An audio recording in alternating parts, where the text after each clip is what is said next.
un objet qu'on peut calculer et qui nous donne des informations sur les géodésiques. Si la courbure est positive, ça veut dire que les géodésiques se rapprochent davantage que des lignes droites dans le plan. Et si la courbure est négative, ça veut dire que le géodésique s'écarte davantage par rapport à des lignes droites.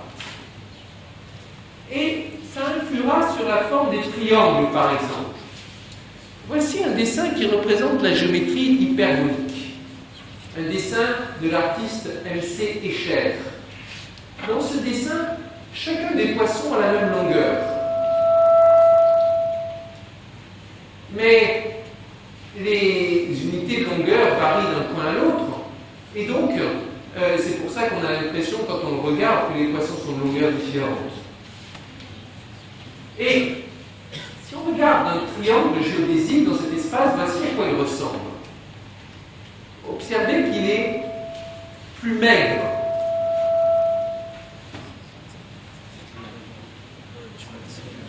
Enfin, c'est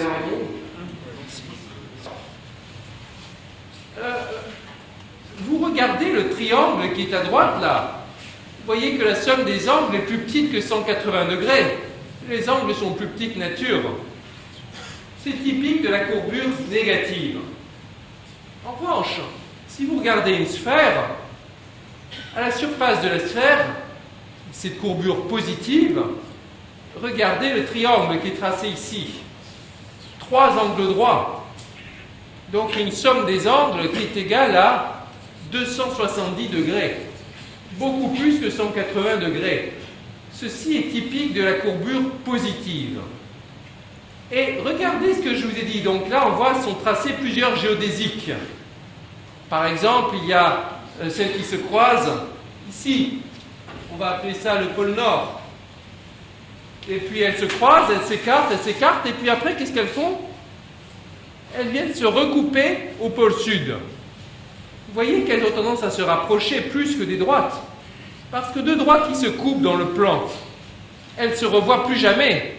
Elles se coupent une seule fois et pas une deuxième fois. Tandis qu'ici, les géodésiques se coupent une fois et ensuite viennent se recouper. C'est caractéristique, ça, de la courbure positive aussi. Et Riemann nous a expliqué tout ça. Ça, c'est, si vous allez à Dublin un jour, si vous êtes déjà allé, si vous y allez, passez par le Science Museum, dans lequel sont exposés le Hyperbolic Coral Reef.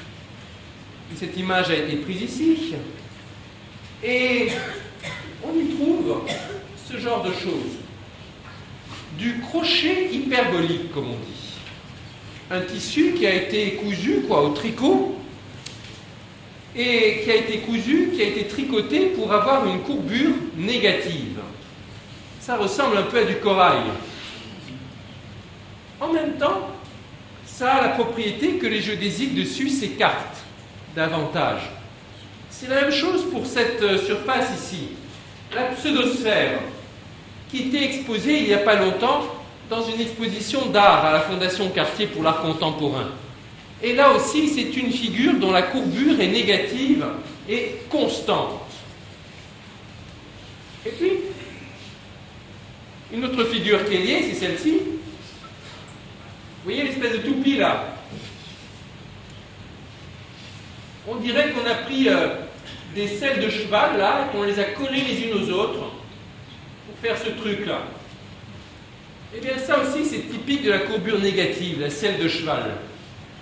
Dans une selle de cheval, ça remonte par devant et par derrière pour vous tenir, et puis ça descend sur les côtés pour passer les jambes. C'est typique de la courbure négative, constante. Observez qu'il y a ce recollement, cependant, qui se fait selon des crêtes. On les appelle des singularités en géométrie. Et observez qu'on a ici des images variées, avec un contenu artistique, et observez que là où nous on voit, quand on regarde avec nos yeux d'être humain, on voit des objets très différents. Mais quand on regarde avec les yeux du mathématicien, on voit la même chose, la même règle. Dans les 3 cas, ce sont des surfaces à courbure constante négative. Et on voit là comme cette notion de courbure, elle nous permet de classifier les choses et de les ordonner. Trois choses qui semblent différentes, eh bien en fait c'est la même nature. Henri Poincaré a dit un jour, et il avait raison, la mathématique c'est l'art de donner le même nom à des choses différentes. Et de comprendre que des choses qu'on observe qui ont l'air très différentes relèvent en fait du même concept abstrait. Et ici on en voit un exemple. La géométrie, ça inspire l'art, comme on l'a vu ici. C'est aussi une notion fort utile. Et puis, c'est aussi quelque chose en mathématiques, en sciences, quand vous avez fait quelque chose, vous allez pouvoir utiliser ce travail pour construire par-dessus. C'est ce qui est arrivé à la courbure de Riemann, quand les géomètres italiens, au début du XXe siècle, ont commencé à travailler dessus. Et c'est ainsi que Ricci Courbastro, a développé la notion de Riemann et en a fait ce qu'on appelle maintenant la courbure de Ricci. Et peu de temps après, Albert Einstein s'est rendu compte que cette courbure, inventée par Riemann, développée par Ricci, c'était la base mathématique dont il avait besoin pour construire sa théorie de la relativité générale. Et voilà comment un problème de géométrie développé de manière par pure curiosité intellectuelle est devenu à la base notre représentation de l'espace-temps. On voit le changement au début, c'est juste un objet dans le monde mathématique, et après on le voit apparaître dans le monde physique. Et si vous attendez encore un peu, enfin un siècle de plus, vous allez le retrouver dans votre quotidien. Parce que pour faire fonctionner les GPS, qui utilisent des informations fournies par des satellites pour vous repérer très précisément, il faut tenir compte de la relativité générale, donc des équations d'Einstein. Donc il faut calculer cette courbure. Et voilà comment ces GPS, ils contiennent en eux l'héritage de Riemann, de Ricci et d'Einstein, ainsi que de toutes sortes d'ingénieurs qui ont travaillé dessus. Des centaines de contributions, avec aussi un cœur mathématique.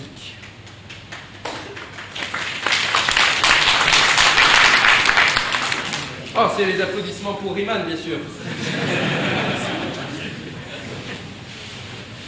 Riemann, il mérite bien les applaudissements. Hein.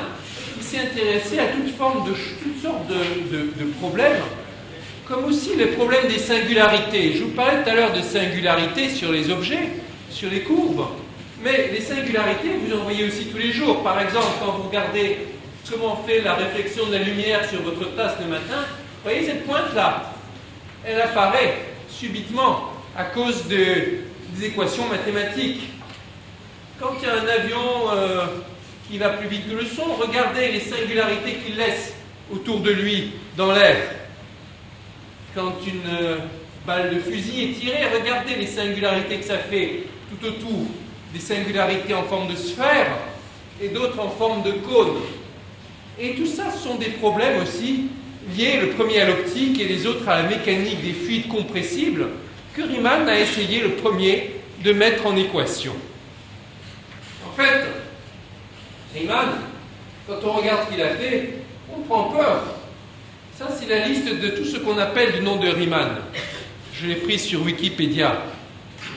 Ça fait d'autant plus peur quand vous voyez ça que vous réalisez qu'il est mort à 40 ans. C'est un destin incroyable. Hein.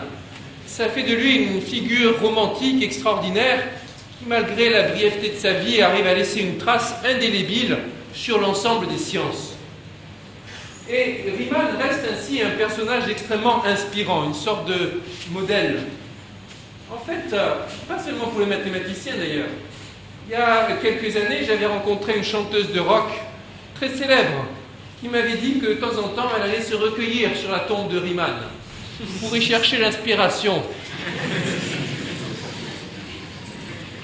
C'est une technique que vous pouvez essayer, hein, aller vous recueillir sur les tombes. Moi aussi, je fais ça des fois, là, vous voyez.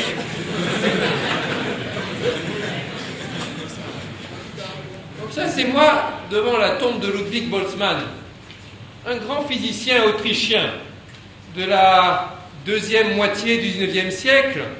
Il est mort en 1906. Et en 2006, j'étais l'un des invités d'un grand colloque à Vienne où l'on célébrait son héritage. J'avais travaillé pendant ma thèse, j'avais travaillé sur son équation, sur ses formules, je le connaissais bien. J'avais travaillé des années et des années sur ces formules. Donc je savais qu'il était enterré là, c'était important pour moi d'aller lui rendre visite. Je savais aussi que sur la tombe, il y avait sa fameuse formule de l'entropie. S égale K log W. L'entropie, c'est une constante fois le logarithme du volume des états possibles d'un système qu'on observe. S égale K fois log W. C'est une formule fondamentale, ça. Certainement plus importante encore que par exemple E égale MC2. Parce que ici, c'est une formule qu'on expérimente tous les jours, chaque fois qu'il y a une notion de désordre, comme dans le gaz qui nous entoure. Aussi une notion de vieillissement, vieillissement des êtres biologiques, dégradation des systèmes physiques. Ça, c'est derrière les lois de la thermodynamique et derrière l'entropie. Donc, je savais qu'il y avait la tombe, je savais qu'il y avait cette formule, et je voulais aller lui rendre visite. Mais il y avait, dans ce très grand cimetière à Vienne, il n'y avait personne pour me guider. J'étais arrivé un peu tard. Alors, impossible de le trouver. En désespoir de cause, j'ai demandé à une famille qui était installée là, devant moi, et vous savez où je peux trouver un plan du cimetière? Ils m'ont dit, non, qui vous cherchez? J'ai dit, je cherche Ludwig Boltzmann. Et alors, il m'a regardé, le père de famille, en disant, ah, S égale K log W.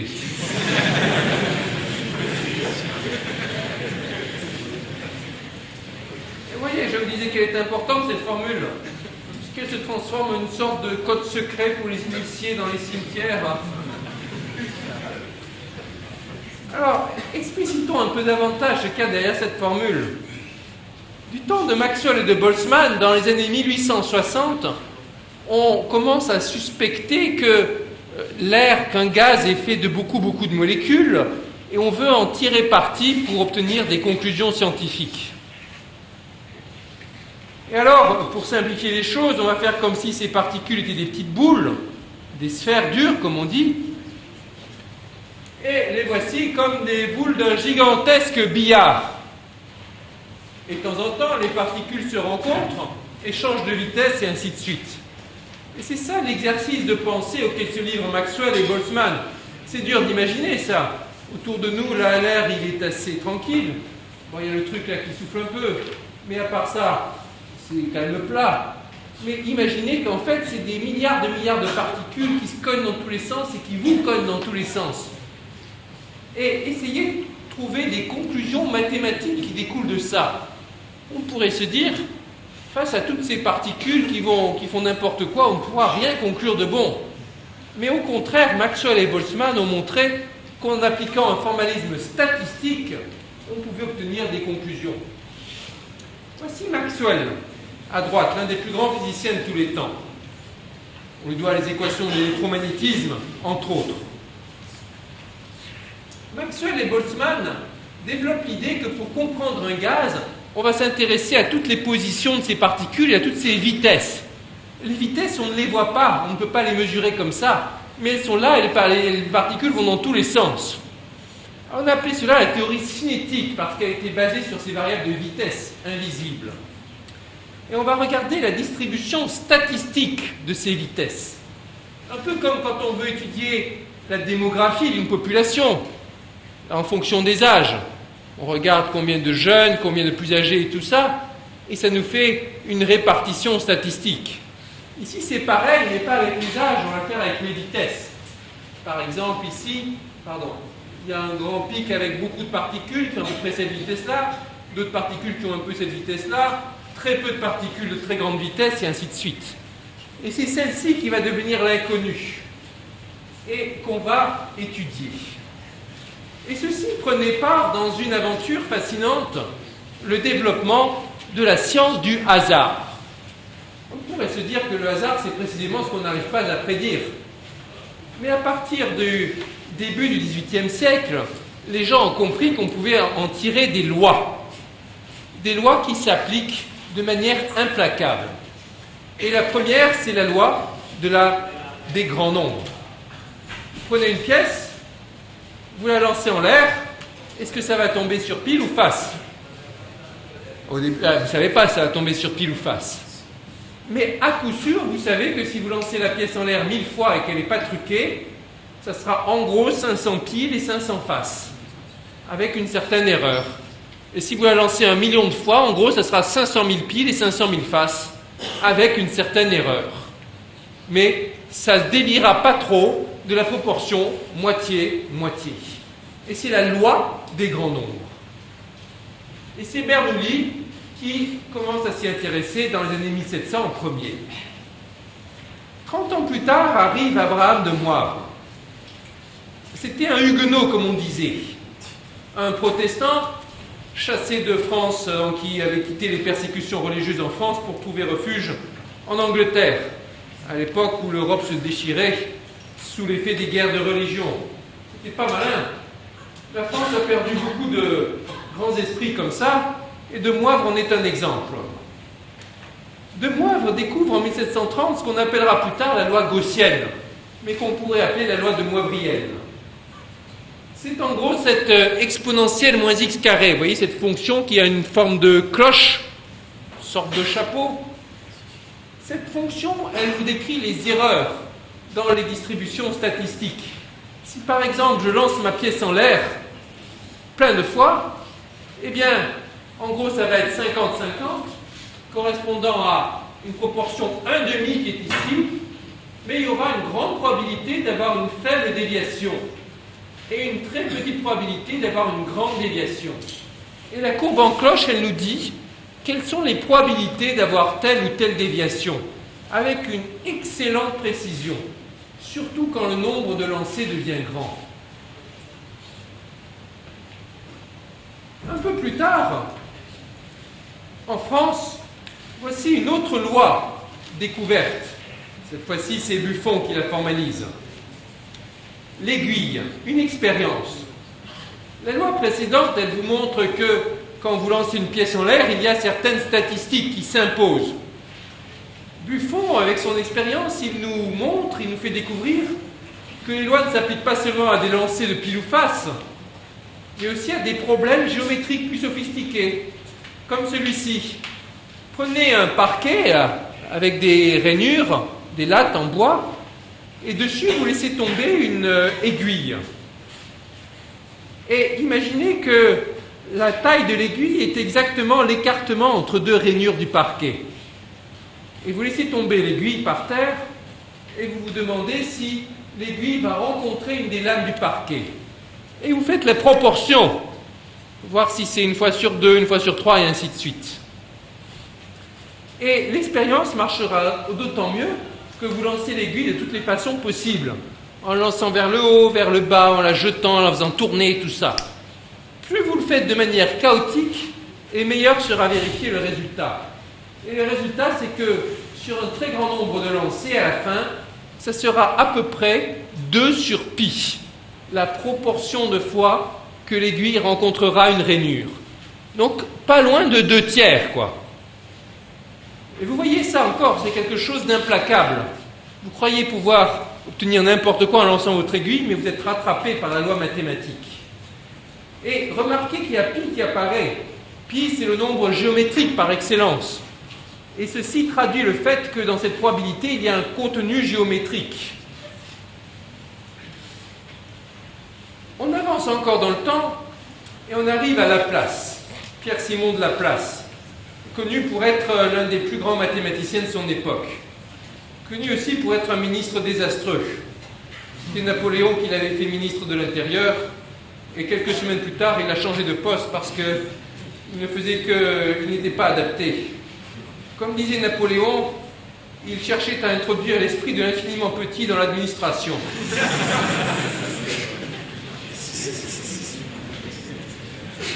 Mais dans la loi des probabilités, dans l'étude mathématique, il a été, pas infiniment grand, mais quand même grandiose, très grandiose. Et c'est le premier qui a obtenu une démonstration de cette loi des erreurs, de cette loi gaussienne.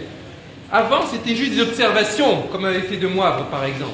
Là, maintenant, c'est un raisonnement mathématique qui vous prouve que quand vous attendez suffisamment longtemps, les erreurs autour de la moyenne, elles se répartissent de sorte que En gros, il y a une erreur de l'ordre de 1 sur racine de n qui est typique, et les erreurs plus grandes sont très faibles. 1 sur racine de n.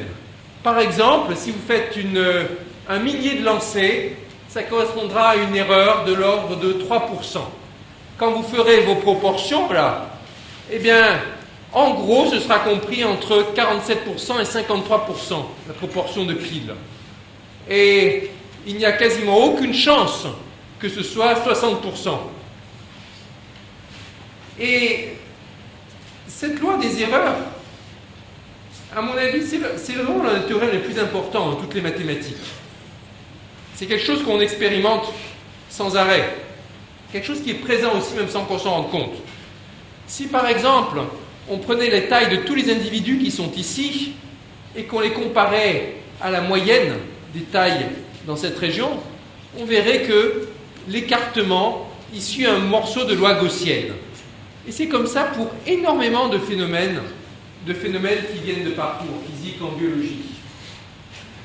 Ça a même été appliqué aux sciences sociales par Adolphe Quetelet, mais ce qui est remarquable surtout, c'est la façon dont Francis Galton a fait remarquer qu'elle s'appliquait, cette loi gaussienne, même dans des mesures justement réalisées sur des individus, des animaux, des individus biologiques. Écoutons ce qu'il dit. Il écrit bien. Je ne connais presque rien de plus apte à impressionner l'imagination que la forme extraordinaire d'ordre cosmique exprimée par la loi de la fréquence des erreurs. La loi aurait été personnifiée par les Grecs et déifiée s'ils l'avaient connue. Elle règne avec sérénité et sans se faire remarquer parmi la plus grande confusion. Et plus gigantesque est la foule, plus grande est l'anarchie apparente, et plus parfaite sera l'application de la loi. C'est la loi suprême de la déraison. C'est joliment dit ça. Et donc cette idée qui est bien exprimée que derrière des choses chaotiques, on trouve des lois implacables. Revenons à nos moutons, revenons à Boltzmann. Vous comprenez maintenant pourquoi j'ai fait ce détour. Avec Boltzmann, on a cette modélisation chaotique des gaz, des particules. On pourrait se dire qu'on ne peut rien en faire, mais justement au contraire, avec les Galton, de Laplace et tout ça, on a compris qu'il y a des lois derrière ce qui semble chaotique.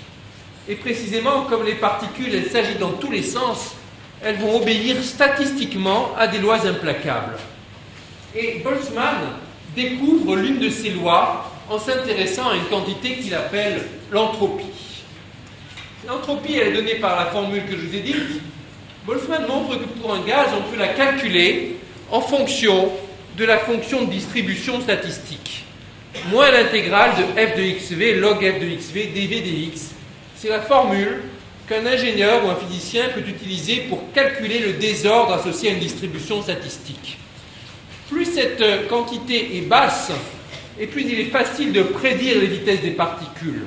Plus elle est élevée, et plus il est difficile de prédire les états des particules. C'est ça la signification de l'entropie.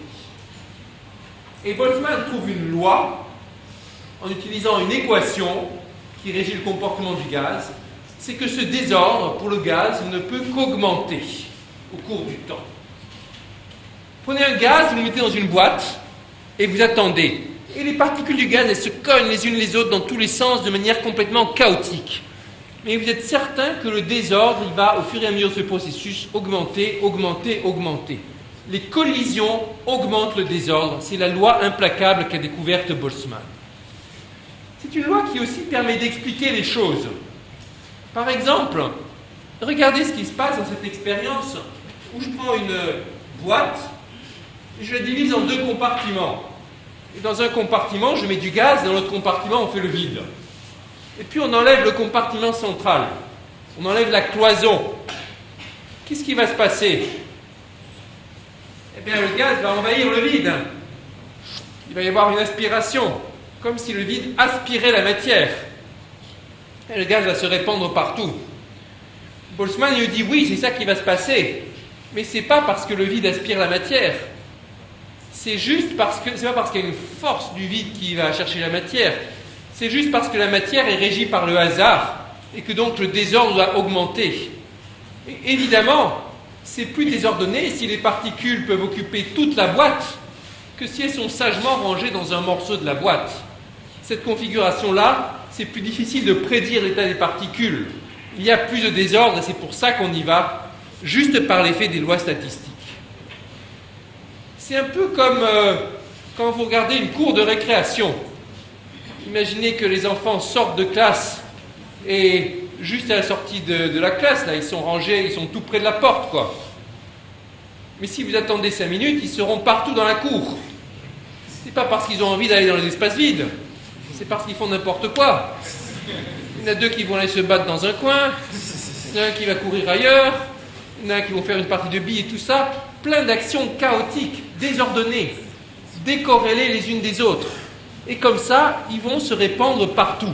C'est la loi de l'augmentation de l'entropie. Et pour les gaz, c'est pareil, sauf que c'est comme s'il y avait des milliards d'enfants qui jouent tous ensemble en se chamaillant et en se cognant. Boltzmann utilisait pour son raisonnement les équations aux dérivées partielles. Je vous en ai représenté quelques-unes ici. Vous pouvez les prendre de manière purement artistique pour ceux qui ne sont pas spécialistes d'analyse ou qui ne connaissent pas ces notations. Ce qu'il est important de comprendre, c'est que chacune de ces équations représente un phénomène naturel. Ici en haut, vous avez l'équation de Boltzmann.